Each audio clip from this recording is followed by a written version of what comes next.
Hi guys, this is Ben, and I thought it might be fun to branch out a bit more in terms of the video content that I'm going to be uploading. I thought I might try doing more vlog style stuff, and I thought this might be a fun one to do, because I talk about movies a lot, and I'm always quoting them. If you've watched any of my videos over the past 8 years, you'll know that I quote movies constantly. But I've never actually given a definitive list of my all-time favourites, and the reason for that is because, to be perfectly honest, for the longest time, even I didn't know what my favourite movies were. To put together a definitive top 10 list is surprisingly difficult. You have to remember every single movie you've ever watched. You have to decide how you're going to rank them, whether it's by how much fun you had or the technical quality of the films. And on top of all of that, humans are fickle. This is just a fact of life. As time goes on, we change, we evolve, we gain interest in new things, we lose interest in old things.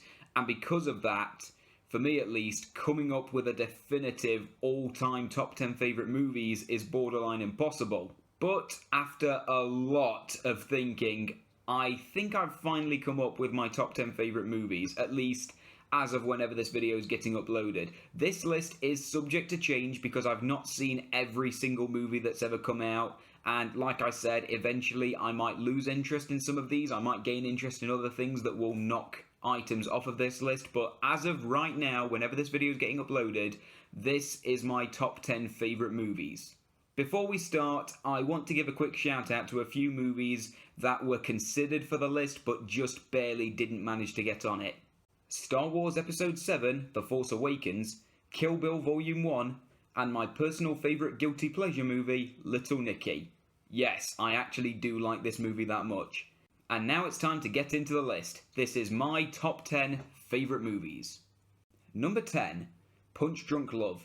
Adam Sandler is one of my favourite actors. I love a lot of his classic films like Big Daddy and Wedding Singer, and I even like some of his more modern movies. I know he's kind of become a subject of ridicule, but I still love him a lot. In fact, he's such a big name in comedy that it's easy to forget that he has been involved in dramatic roles as well, like Reign Over Me and the Meyerowitz stories, or is it Meyerowitz? I'm not actually sure how it's pronounced.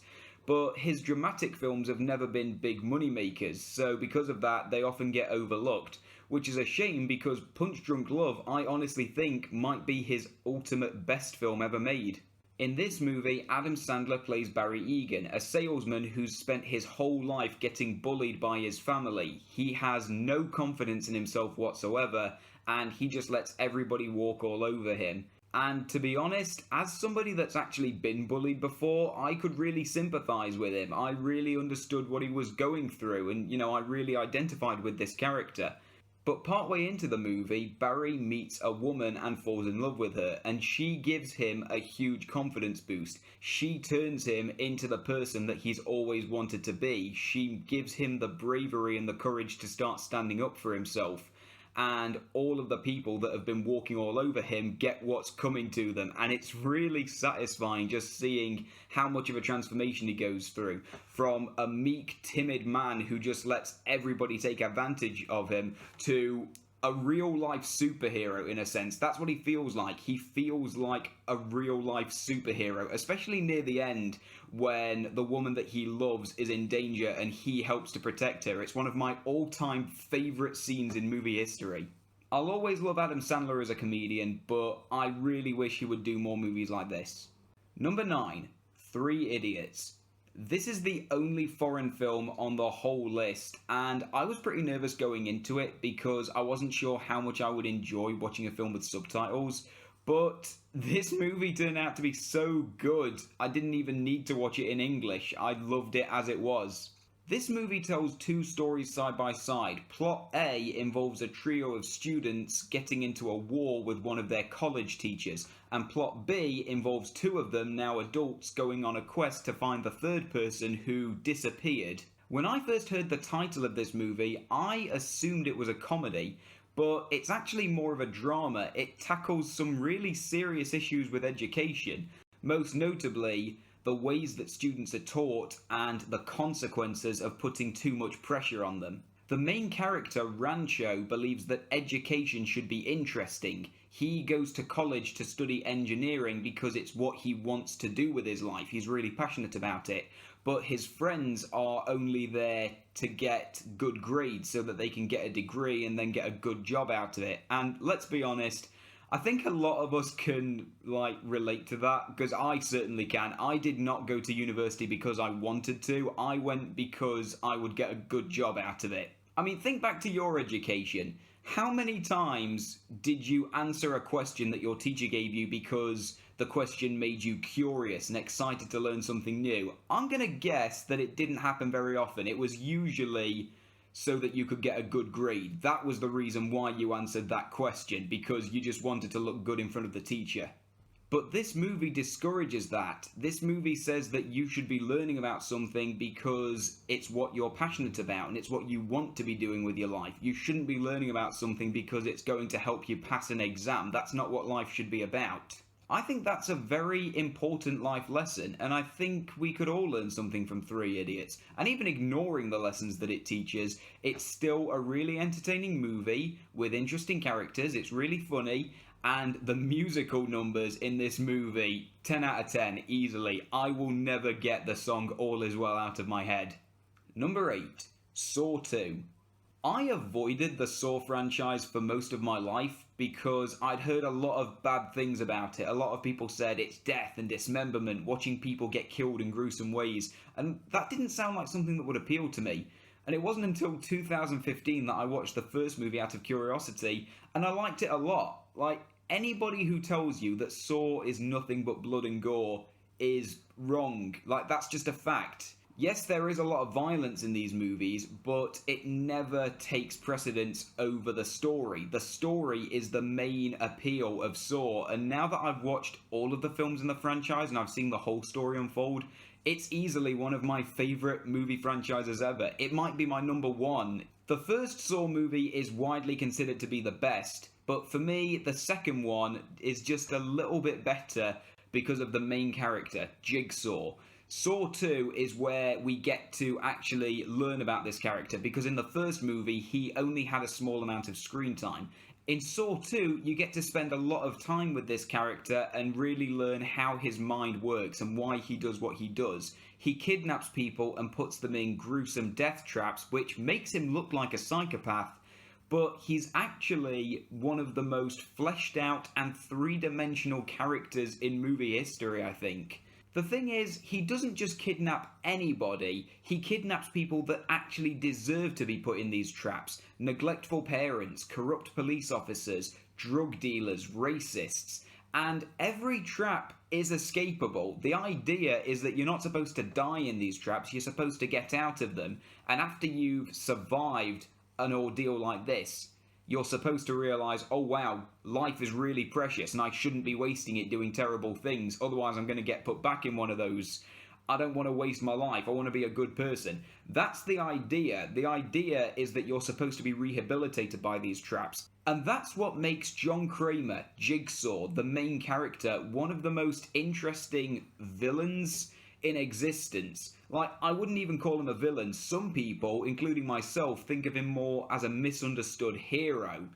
He's one of the most interesting characters in movie history. I could listen to that monologue that he does in the middle of Saw 2 over and over again, and it just gets better every time I hear it. The character is incredibly well played and so well developed. I love this guy, I really do. He's the reason why I love this movie so much.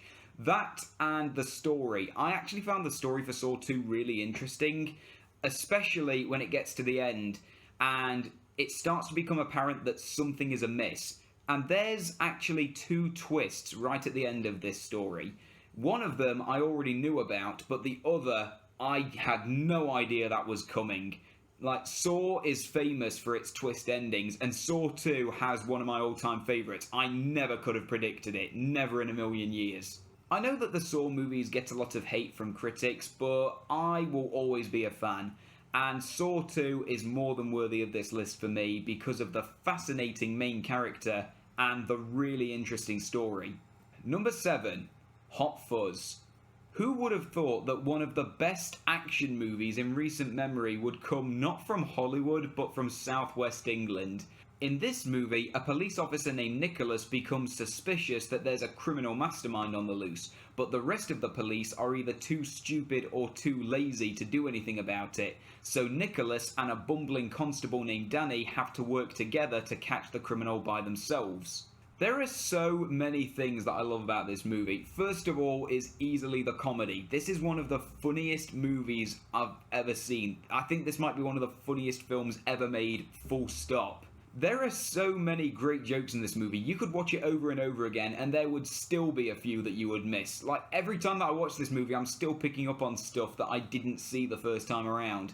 Secondly, I love the relationship between Simon Pegg and Nick Frost, the two main actors. These guys always work well together. They bounce off of each other really well, and that's definitely the case with this movie. I love watching them have conversations with each other and seeing the way that they interact. It's always fun to watch that. Thirdly, the action in this movie is absolutely phenomenal.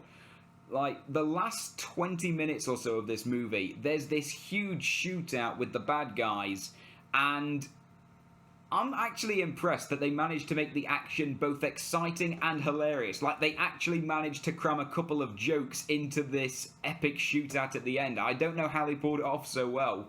There's also a lot of blood and gore in these movies, and that's pretty exciting as well. There's one death about halfway through where Nicholas is supposed to meet with someone, but the bad guy gets to him first, and the way he dies is so stupidly over the top and bloody. It's one of my favourite deaths in movie history, and if you've seen the movie, you know which one I'm talking about. I'll never get that image out of my head. It's horrifying and hilarious at the same time. And the last thing to comment on, and this might sound like a weird thing to praise, it's the editing. Editing is an aspect of filmmaking that's often overlooked, but it's actually a really important aspect of filmmaking. You can have some really dull, boring footage, but if you edit it well, it can become something exciting. And that's what Hot Fuzz does really well. There are some scenes where the characters are just filling out paperwork, but the way it's edited, it makes it look like an action scene. Like, that's impressive editing. How do you make filling out a bunch of documents look exciting? It looks like a car chase when they're doing that. They made filling out paperwork look like a high-speed pursuit. It's impressive that they edited the footage that well. Hot Fuzz is an absolute masterpiece. It's one of the best films to come out of Britain ever, and this is a movie that the people of Great Britain should be proud of. Number 6, Zootopia. Because one police movie wasn't enough, we had to have a couple of them, and in a shocking turn of events, this one was brought to us by Disney. In this movie, a police officer named Judy has to work with a con artist named Nick to solve a missing persons case. But as the investigation goes on, it becomes evident that there might be something a bit more sinister happening behind the scenes. Similar to Hot Fuzz, this movie has a lot of great action and comedy, but for me, the one thing that pushed it a little bit higher up the list was the message. This movie actually tackles some very serious issues that we're facing in the modern world, most notably discrimination. There are some scenes in this movie which actually depict acts of racism, like one instance where a shopkeeper refuses to serve Nick because he's a fox, and there are also several moments where Judy is told that she shouldn't be a police officer, not because she's unqualified, but because of her species. There's never been a rabbit police officer, and everyone believes that there shouldn't be one. And these incidents aren't limited to the world of Zootopia. Things like this happen every single day. And this movie tries to teach us a lesson that racism and discrimination and bigotry and hatred can be unlearned if everybody is just willing to put in some effort. And even without the message, this movie is still entertaining thanks to the aforementioned action and comedy, and the story's really good. I really enjoy mystery stories where you're kind of solving the case along with the characters. And there's a twist right at the end of this movie. A lot of people said that they saw this twist coming. I'm going to be honest, I did not see it coming at all. The ending of this movie where they find out what's really going on, that caught me off guard completely. I never saw it coming. It's one of my favourite twists in Disney history. I think this is Disney's greatest achievement to date, and I'll be interested to see if they actually manage to top it someday. Number 5, Toy Story. It was only a matter of time before we reached a Pixar film. They've had a huge impact on my childhood, and I still love them to this day, even as an adult. This movie takes place in a world where toys come to life when humans aren't around. A cowboy doll named Woody becomes bitter rivals with a Space Ranger action figure named Buzz.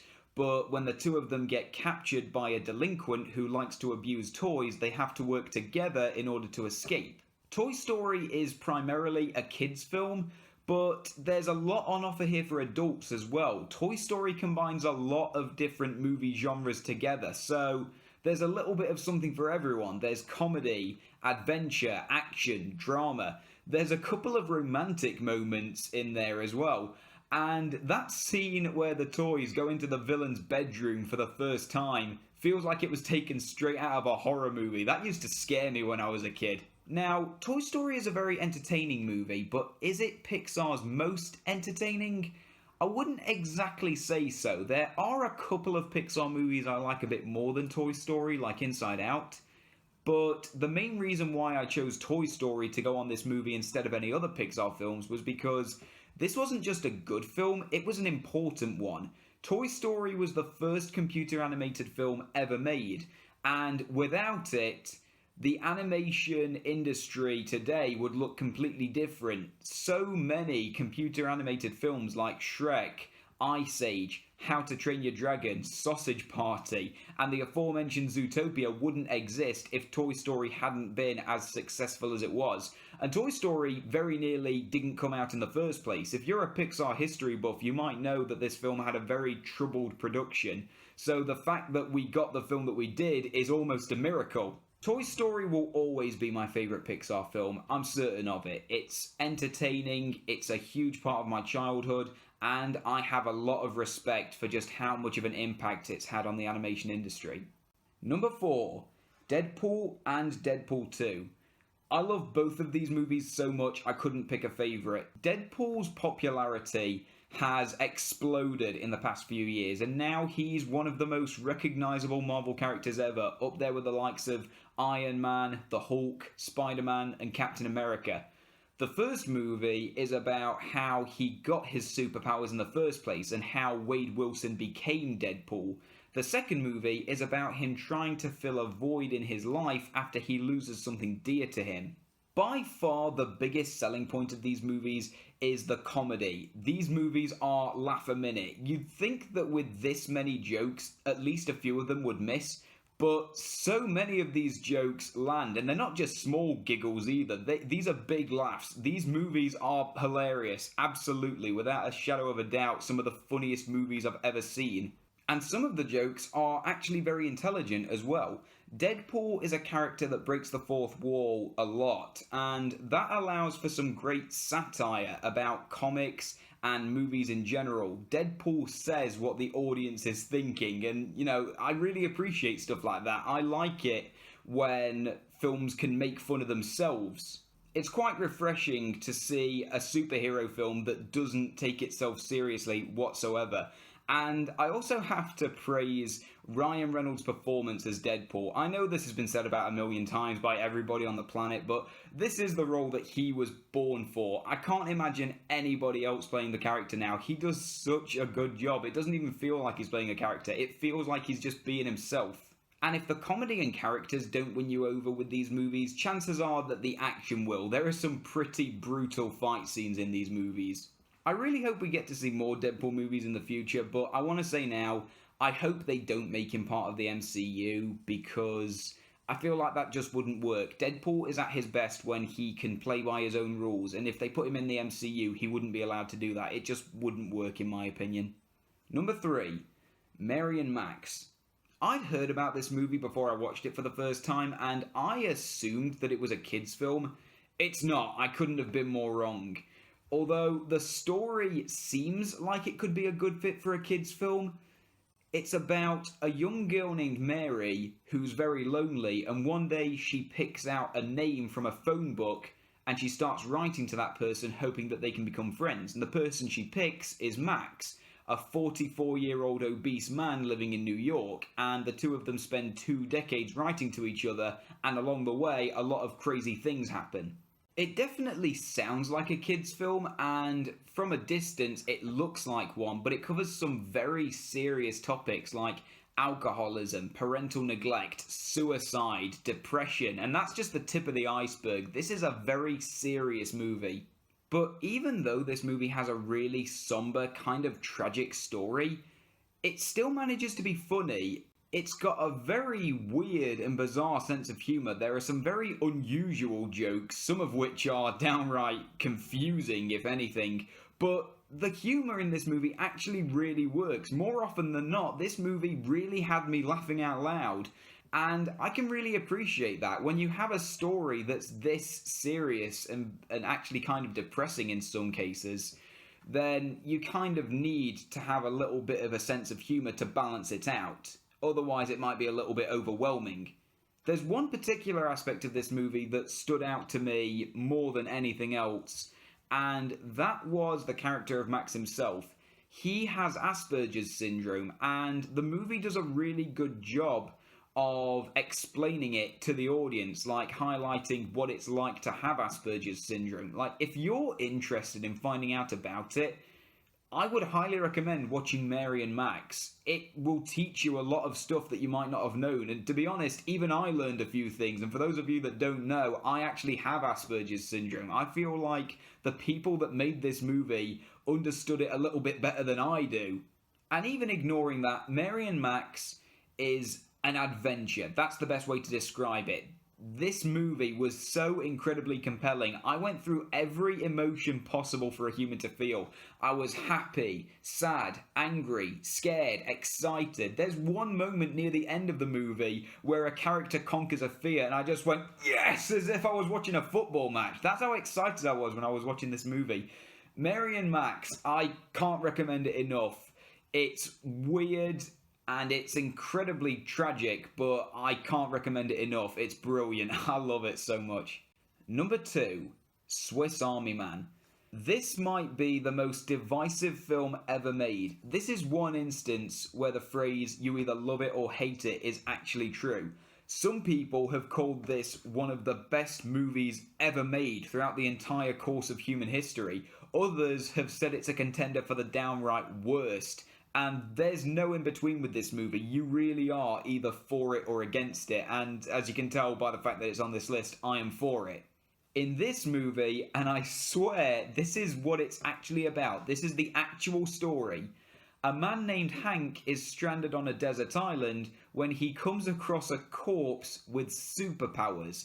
It can generate an infinite amount of farts and propel itself across the ocean like a jet ski. It can shoot nuts out of its mouth like a machine gun. It can create fire by snapping its fingers. Hank uses the corpse to find his way back to civilization, and along the way, it gradually comes back to life, and Hank tries to teach the corpse how life works. Swiss Army Man is bizarre. It's unlike any other movie in existence, and that's actually what compelled me to watch it in the first place. This is a completely original idea. It's unlike anything else you will ever see in your life.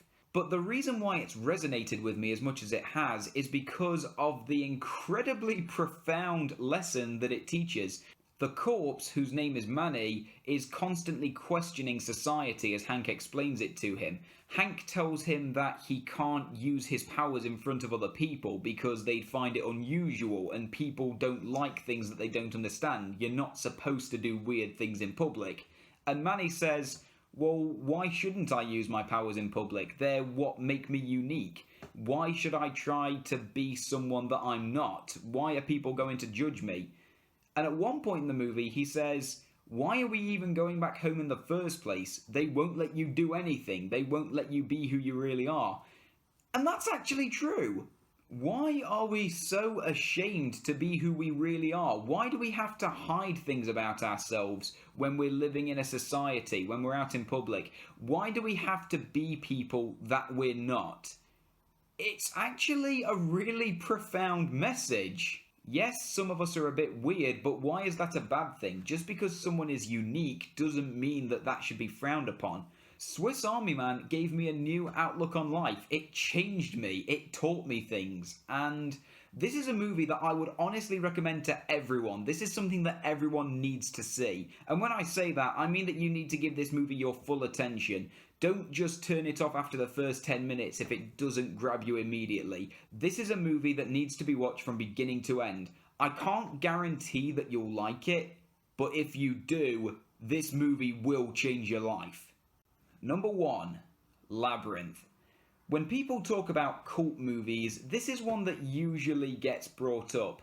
It was a box office flop when it first came out, and critical reviews weren't too great either. But that was back in the 1980s when it first came out. Over the last 30 or so years, Labyrinth's popularity has grown wildly out of control, and now you'd be hard-pressed to find anybody who's seen this movie and not liked it.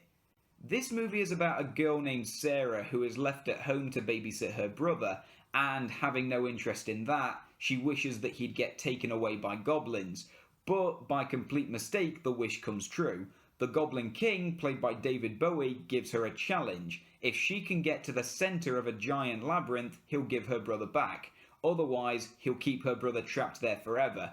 And from that point on, this movie is just a barrage of weirdness, and I love every minute of it.